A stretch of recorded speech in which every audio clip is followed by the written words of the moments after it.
Takeover of unlisted company. Section 235 of Companies Act 2013. Section 235. Power to acquire shares of shareholders dissenting from scheme or contract approved by majority. Section 235 of Companies Act 2013 deals with takeover of unlisted companies. For listed companies takeover, SEBI's substantial acquisition of shares and takeover regulations will be applied. For takeover of unlisted company, Section 235 of Companies Act 2013 will be applicable. Section 235 provides for takeover through transfer of shares, acquisition of control through transfer or acquisition of shares. Two companies may enter into a contract to carry out a scheme for takeover of one by the other through acquisition of all shares of the former company. It provides a framework to carry out such a scheme. For the purpose of Section 235, the company which intends to acquire control over another company by acquiring shares held by the shareholders of that another company is known as transferee company. The company whose shares are proposed to be acquired is called the transferor company. For example, X Limited intends to acquire shares of Y Limited. So here X Limited is the transferee company and Y Limited is the transferor company. Who are the dissenting shareholders? Explanation to Section 235 says dissenting shareholders include a shareholder who has not assented to the scheme or contract and any shareholder who has failed or refused to transfer his shares to the transferee company under the scheme. So it means all shareholders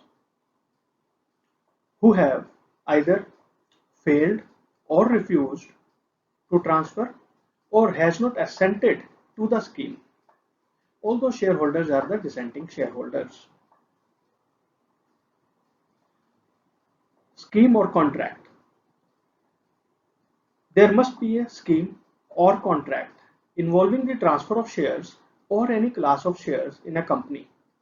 Now in a company, that is transferor company, to another company, the transferee company. So there must be a scheme involving transfer of shares or any class of shares in a transferor company to the transferee company. The transferee company and the transferor company join together at the board level and come out with a scheme or contract. Basically, it is a negotiated takeover. Negotiations should be held between the two companies. So transferee company and the transferor company will join together at the board level. They will negotiate and then frame a scheme for the transfer of shares of the transferor company, of the shareholders of the transferor company to the transferee company. The scheme would provide for acquisition by the transferee company of shares of the transferor company from its shareholders at a price stipulated in the scheme. So price has to be decided amongst themselves and that price must be stipulated in the scheme itself. An offer for acquisition of shares would be given by the transferee company by a letter of offer, and a copy of the scheme should be enclosed with that letter of offer. So that letter of offer should be in form number 35A prescribed under the company's Central Government General Rules and Forms 1956.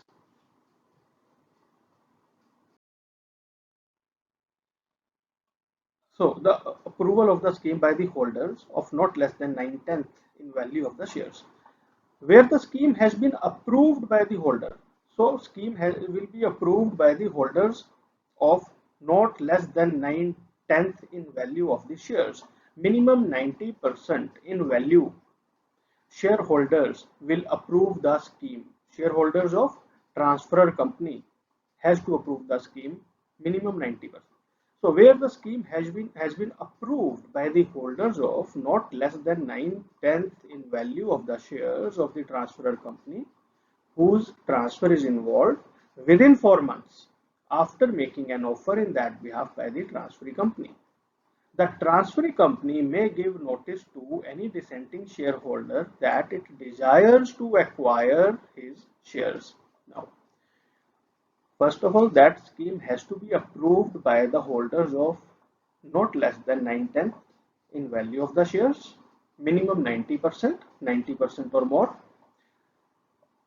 And secondly, that approval has to be within the 4 months after making of an offer in that behalf by the transferee company. So transferor company has to approve that scheme within 4 months from the date of making an offer with 90% or more in value of the majority. Now section 235 is the facility for the acquisition of minority shareholders. It is the power in the hands of the transferee company. So once the scheme is approved within 4 months by the holders of 90% or more of the shareholders of transferor company, the transferee company may give notice to any dissenting shareholder that it desires to acquire his shares. So the transferee company may give notice. Now, may word is very important here. It is the power, it is the facility given by section 235 to the transferee company to give notice to the dissenting shareholders. So section 235, so the transferee company may or may not give notice to the dissenting shareholder. It is the power in the hands of the transferee company. It is the facility given to the transferee company. Now,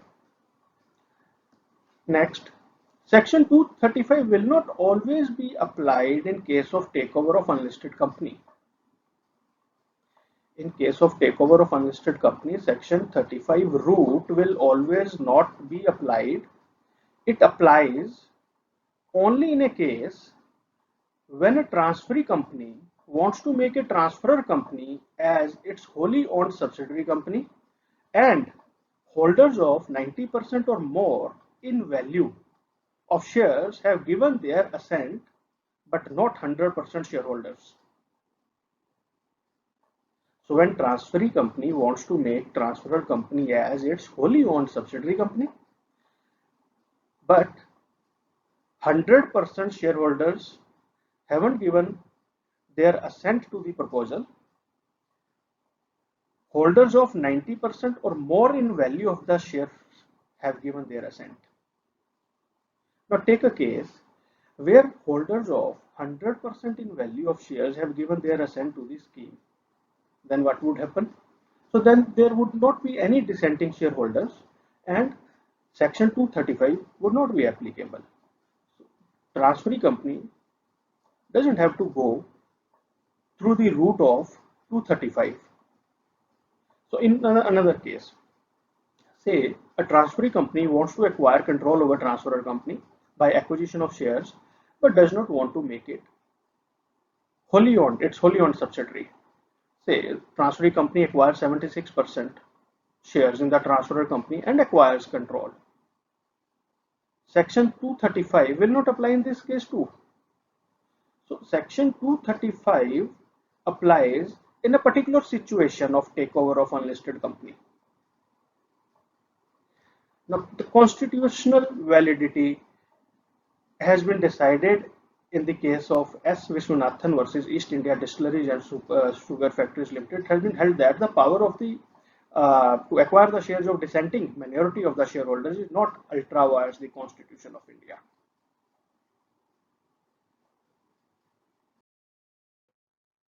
While calculating or seeing this 90% shareholding, we have to exclude few things, the few shareholdings.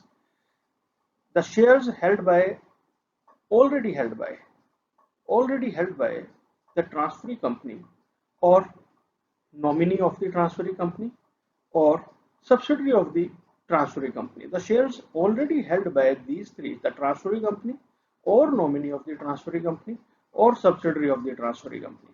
Shares already held by these in the transferor company has to be excluded while calculating 90% of the shareholding for approval purposes.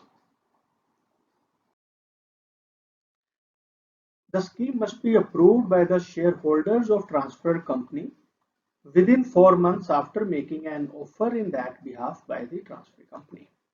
So timeline has been given.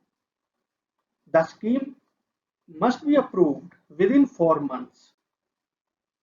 If the shareholders of transferor company will not approve the scheme in 4 months time period, the scheme will lapse. Where the scheme has been approved within 4 months by the statutory majority shareholder, which is 90% or more in value, then the transferee company may give notice in the prescribed manner to the dissenting shareholders at any time within 2 months after the expiry of the said 4 months that it desires to acquire his shares. It provides the power to the transferee company.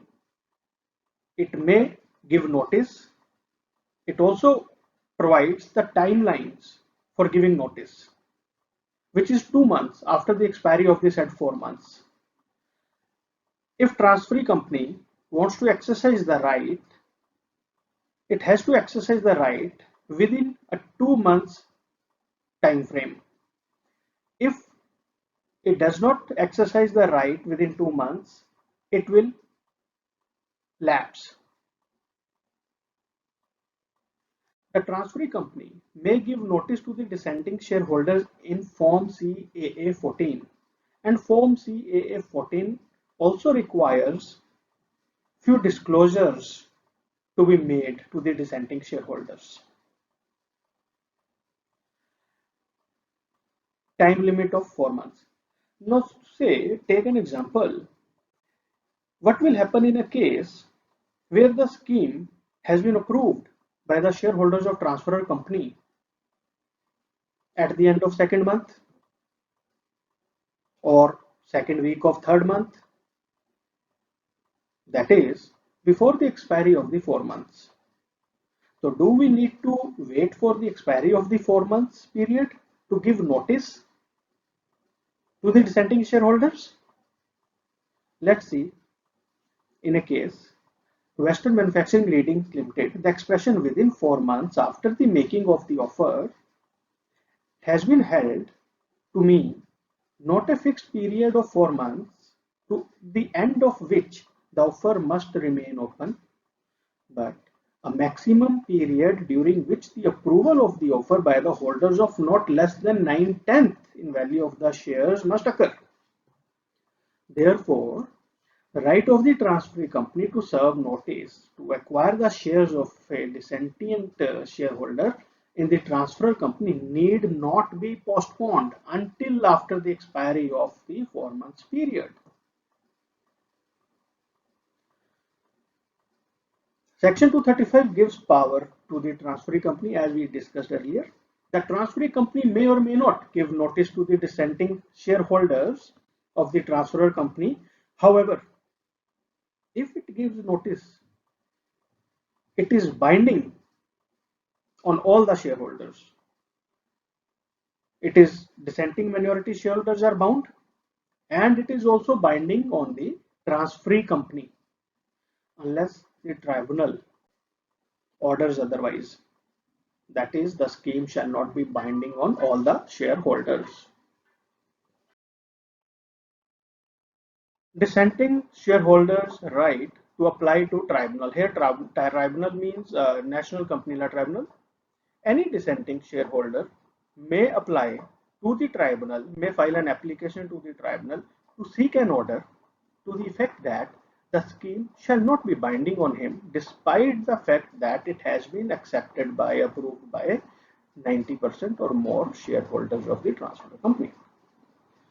So any dissenting shareholder has the right to file an application to the NCLT to seek an order to the effect that the scheme shall not be binding on him.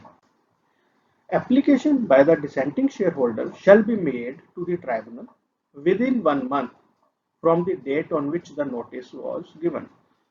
But the application has to be filed within 1 month to the NCLT.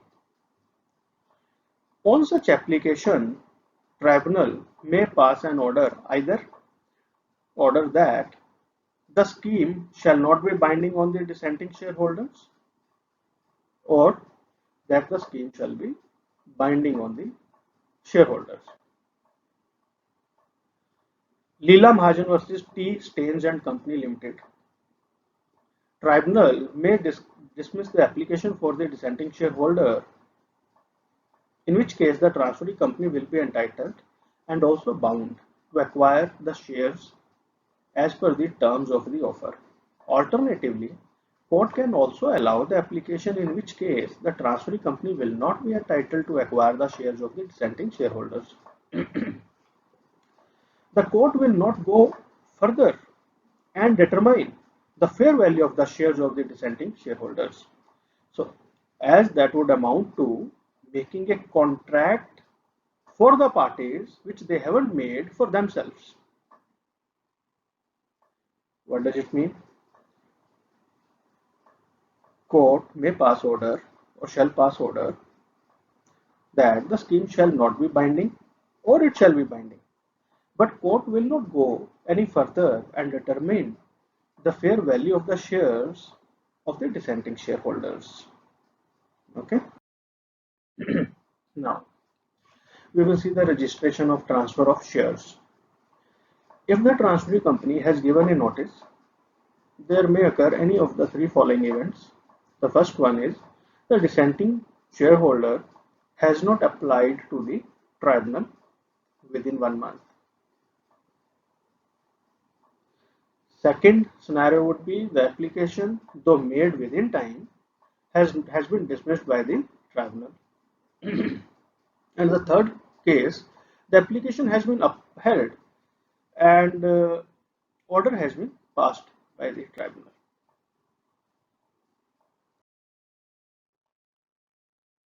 On the happening of either of the first two events,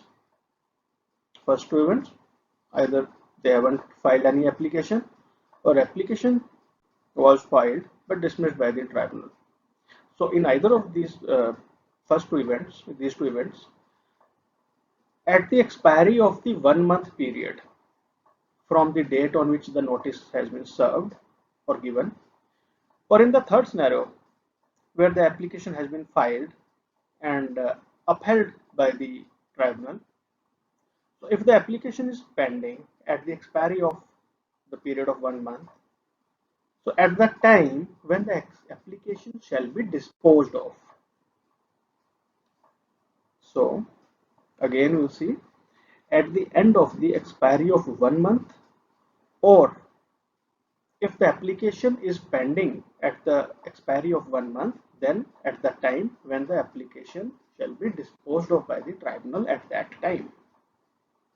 Transferee company will send a copy of the notice to the transferor company along with an instrument of transfer executed on behalf of the shareholder by any person appointed by the transferor company and on its own behalf by the transferee company. Let's see again. An instrument of transfer executed on behalf of the shareholder by any person appointed by the transferor company and on its own behalf by the transferee company. Third, pay or transfer to the transferor company the amount or other consideration representing the price payable by the transferee company for the shares which the company is entitled to acquire. So three things. One, the transferee company will send a copy of the notice along with an instrument of transfer executed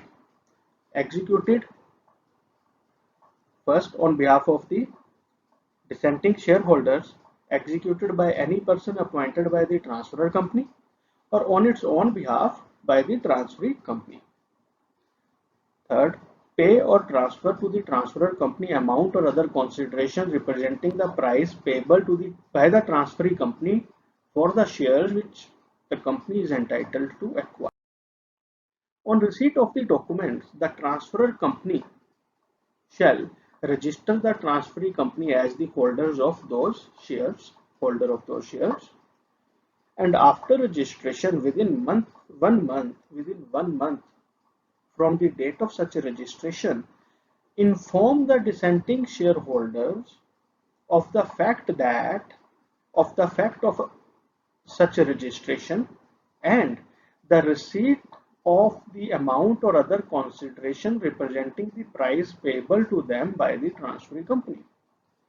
Within 1 month from the date of such a registration, these disclosures has to be made by the transferor company to the dissenting shareholders. First, the must disclose the fact of such a registration, and second, must disclose they have received the consideration or the amount representing the price payable to them by the transferee company. Consideration to be paid in a separate bank account. A separate bank account has to be opened by the transferor company, and any such sum or other consideration so received shall be paid into a separate bank account, and that has to be held by that company in trust for the several persons and shall be disbursed to the entitled shareholders within 60 days.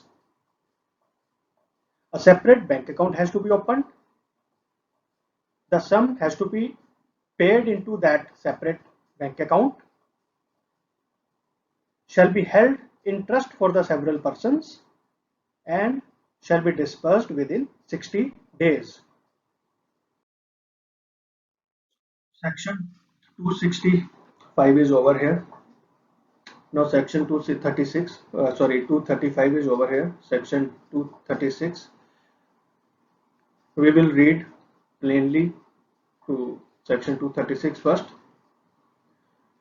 Section 236 deals with purchase of minority shareholding. In the event of an acquirer or a person acting in concert with such acquirer becoming the registered holder of 90% or more of the issued share capital of a company, or in the event of any person or group of persons becoming 90% majority or holding 90% of the issued share capital of the company by the virtue of number 1, amalgamation, share exchange, conversion of securities, conversion of debt to equity or conversion of loan to equity, or for any other reason, then such acquirer, person, group of person, as the case may be, shall notify the company of their intention to buy the remaining equity shares. The acquirer, person or group of persons shall offer to the minority shareholders of the company for buying the equity shares held by such shareholders at a price determined on the basis of valuation by a registered valuer in accordance with such rules as may be prescribed. So this is section 236 of the Companies Act. So what is the difference between section 235 or 236? On a plain reading, 236 is also saying the same thing what 235 is saying, but there is a basic difference. There is a basic difference in both the sections. We will understand what is the difference in both the sections, and this difference is very important for conceptual point of view and for practical purposes. So we will see the difference between 236 and 235. Section 236 is wider in scope and covers many situations, whereas section 235 is applies only in case of takeover, and that also in case of one situation. Section 236 applies to amalgamation, share exchange, conversion of securities, or any other reason when an acquirer or person or other person becomes registered shareholder of the registered owner of the 90% or more of the shares in a company. Section 235 is applicable when a company acquires another company, unlisted company. Section 236 is applicable in case of any acquirer person or group of persons, even individual. All right. Section 235 gives power to acquire the shares of dissenting shareholders. Section 236 deals with compulsory acquisition of minority shareholding. Now here we have a basic difference. Section 235 gives power to the transferee company, and that power has to be exercised within 2 months. The transferee company may or may not give notice to the dissenting shareholders.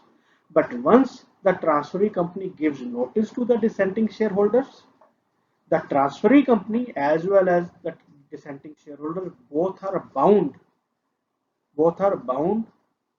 to transfer the shares. Now in section 236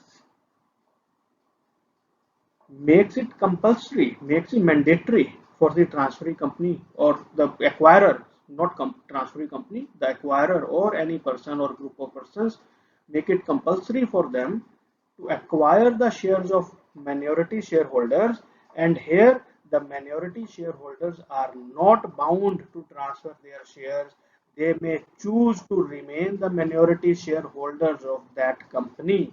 Please understand, here is a basic difference. In section 235, minority or dissenting shareholders are bound to transfer unless NCLT, the tribunal, orders otherwise. Unless the tribunal orders otherwise, they are bound to transfer their shares. In section 236, it makes compulsory for the acquirer to acquire the shares but does not bound the minority shareholders to transfer the shares. Now section 235. If the scheme is approved within 4 months by the holders of not less than 9/10 in value, the transferee company may give notice to dissenting shareholders. पढ़ लिया हमने. On becoming registered holder of 90% of the issued equity share, the transferee company shall notify of their intention. ठीक है, देख लिया. Section 235 triggers on the approval of the scheme, which should be within the 4 months, and section 236 triggers on becoming the registered members of the transfer company. So as soon as the acquirer becomes the registered member of more than 90%, the section 236 will trigger. Next, section 235 excludes shares held by a transferee company or nominee or subsidiary of the transferee company already held by them from the 90% statutory limit. Section 236 does not talk about any exclusion. Under section 235, the transferee company is not bound to give notice, but when it gives notice within 2 months, it becomes entitled to and bound to acquire, whereas dissenting shareholders are bound to transfer their shares unless tribunal orders otherwise. Under section 236, section 236 makes it mandatory on the transferee company or the acquirer rather to provide exit route to the minority shareholders, whereas the minority shareholders are not bound to transfer their shares and may choose to remain shareholders of the company.